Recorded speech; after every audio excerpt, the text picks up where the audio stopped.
Well, thank you for joining me again today. My name is Elliot, and this is Freelance Duck Hunting. And this is the second video of this series where I am talking about things that I've learned, pieces of advice, ways to better your enjoyment at hunting shallow water marshes, lakes, and rivers. So this is video number 2. Last time I talked about shallow water marshes. I'll put that link at the end of this video for you to check it out. Today, it's everything that I've learned about hunting lakes, which is a little more difficult, little different animal than hunting marshes. So I'm going to help you out with both your enjoyment and tips of that. Before we get to that, I want to let you know that this video is brought to you by the Duck Gun Podcast. It's my podcast partner, Jordan Fromer, and myself. We've got a podcast.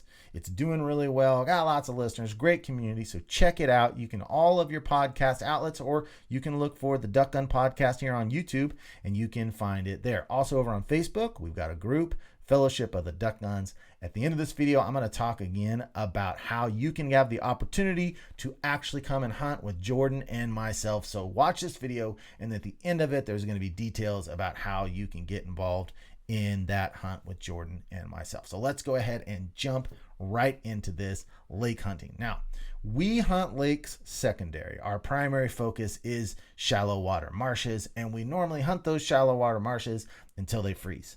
Once they freeze, we either get to go to the river or we're going to go to the lake. Now, 10 years ago, we were doing more river, and we've kind of transitioned over to more lake hunting. So I want to give you some tips on how to go about hunting big reservoirs, lakes. Just like with the shallow water marshes, scouting is so important in hunting lakes. Now, some of this can actually be done in the morning of the hunt, but you need to make sure that you know these lakes, that you've been on them ahead of time, that you're paying attention to the water levels, how that will affect the shorelines, how deep it is for setting up decoys. So get to know ahead of time these lakes that you're going to be hunting. We've got about 3 different lakes that we hunt.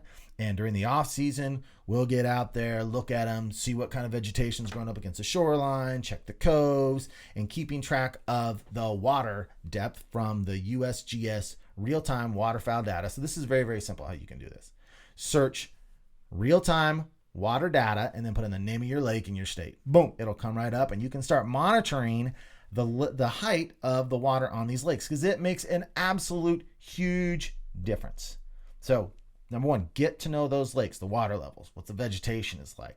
That's part of scouting.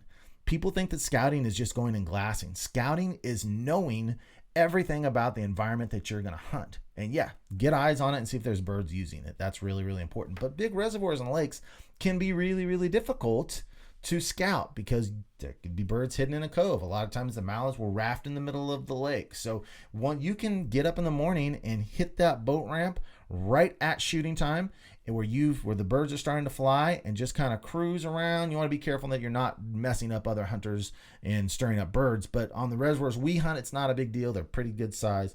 Cruise around, find the birds. Are they here? Are they not here? If they're not, get out, go somewhere else. So you can actually scout the day of. But scouting is so important. Number 2.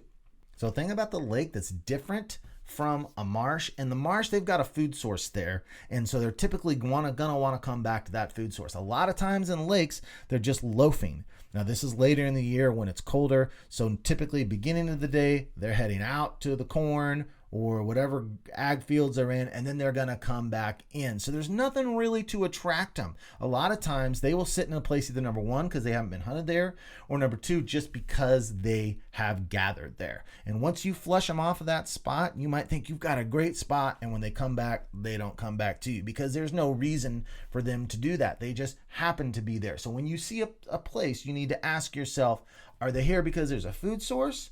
Or do they just happen to be here? Or do I think they're here because they haven't been hunted and they feel safe?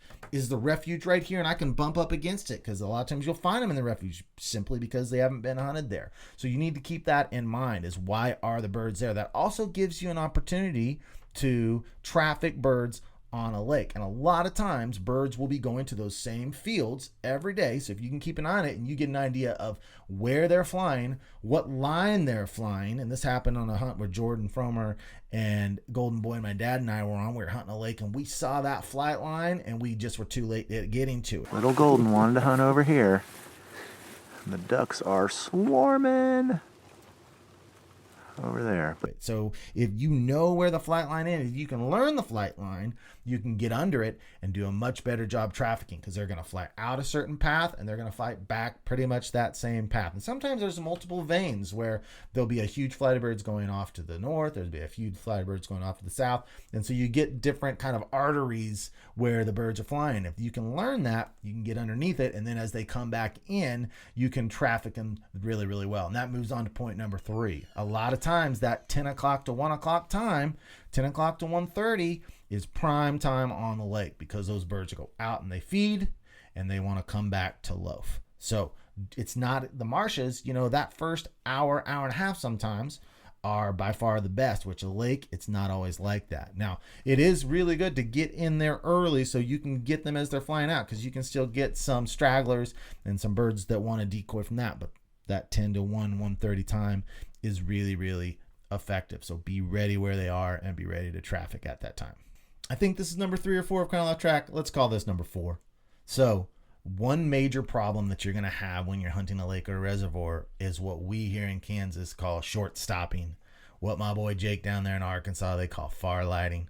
It's when the birds are coming into your spread. We've all had this happen, and they want to drop in at about 55, 60 yards right on the outside of your spread. This is an especially big problem on lakes. Marshes, you don't have near this problem as you do on lakes. So how are you going to combat that? Well, this is a really big problem to solve, and what we do is we just keep moving our decoy spreads around. If we have a couple groups come and land out far, we will move our decoy spread around to see if we can make a change that brings them in. Sometimes that's bringing all the decoys in really close, but sometimes it's not. Sometimes that's actually pushing the decoys out farther, where you might have 2 long lines and you try to kind of get them coming up a middle channel. Leave that middle channel wide open where the birds can suck right into the middle of those 2 huge long lines going out there. Sometimes that's successful, but keep trying, keep changing until you can see if you can find a way to get them inside that zone. Also, a lot of times they'll land out far, swim in, and then you can flush them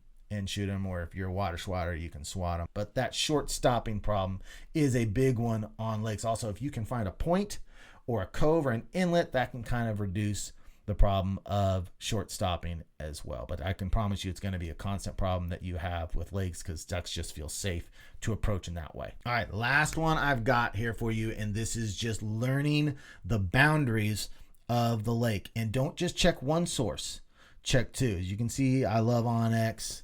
They're actually a partner of mine. I think Onyx has revolutionized waterfowl hunting more than anything since the spinning wing decoy. But one thing about Onyx is sometimes those boundaries with Onyx don't quite match what you see from an Army Corps of Engineers map, and that's really the one that you need to see. So typically, at least our lakes and reservoirs, they are run by the Army Corps of Engineer, and those are the maps you need to look at, because a lot of times I've even seen where the Corps of Engineer map does not map Onyx, and it does not match the Department of Wildlife and Parks maps either. I've actually called the Corps on several occasions and said, hey, your map is showing this, their map is showing that. What's going on here? What's right? What's not right? Call them. So that's all I've got for you today. I'm going to put the link up here in a second to part 1, which was tips for shallow marsh hunting. And the next video you're going to see from me is the last part of this series, and that's tips for hunting river systems. So, as promised, I wanted to tell you about your opportunity to come and hunt with Jordan Fromer and myself. We're going to have a hunt giveaway. If you go to patreon.com/freelance duck hunting, I've got a video over there waiting for you that's going to tell you everything that you need to know about how to get signed up for this hunt giveaway. Last year's hunt was amazing. One of my best hunts of the year. Me and Matt Bosch and his friend Greg just got into the mileage like you couldn't believe. But this year it's going to be you, me, Jordan's Dog Chief, his duck bus, which you haven't followed Duck Gun Chronicles, you need to do it because he's got some awesome things going on over there. And we're going to hunt, I don't know, 2, 3, I'm not sure how many days. We'll just see. But it's going to be awesome. Go over to Patreon, watch the video. If it's something for you, get signed up. If it's not, go and check out these other videos in the series about water hunting. Thank you so much, guys. Good luck with your season this year, and I will see you again next time. Now it's a quarter to the clock strikes, and hopefully the shock might hit you like a rock fighter, like the butcher block might quick as like the shock kite. Come to keep the lock tight, the door on which you knock right now until it's